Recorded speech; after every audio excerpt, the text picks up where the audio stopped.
டிட்வா புயல் மழையால் தமிழகத்தில் 3 பேர் உயிரிழப்பு.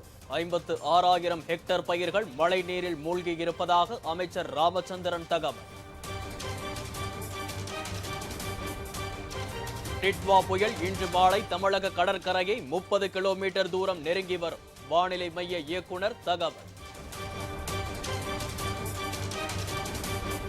சென்னை காசிமேடு மெரினா கடற்கரை பகுதியில் கடல் அலைகளின் சீற்றம் அதிகரிப்பு. பொதுமக்கள் கடற்கரைக்கு செல்ல வேண்டாம் என அறிவுரை. புதுச்சேரியில் கடற்கரைக்கு பொதுமக்கள் செல்ல தடை. மீன்பிடி தொழில் முடங்கியதால் வாழ்வாதாரம் இழந்து மீனவர்கள் தவிப்பு.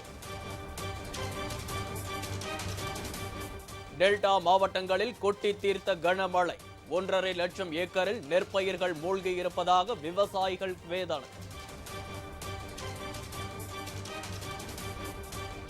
கும்பகோணம் அருகே கனமழையால் வீடு இடிந்து விழுந்ததில் இளம்பெண் உயிரிழப்பு. தாய் தந்தை படுகாயத்துடன் மருத்துவமனையில் அனுமதி.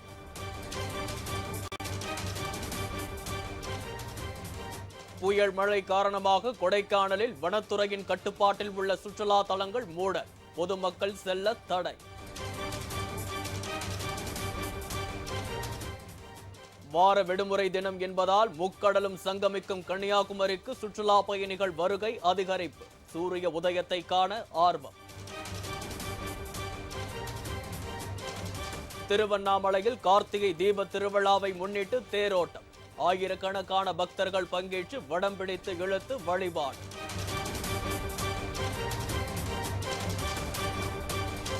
ஆளுநர் மாளிகை இனிமேல் ராஜ்பவன் அல்ல, மக்கள் பவன் என அழைக்கப்படும். RN ரவியின் பரிந்துரையை ஏற்றது மத்திய அரசு.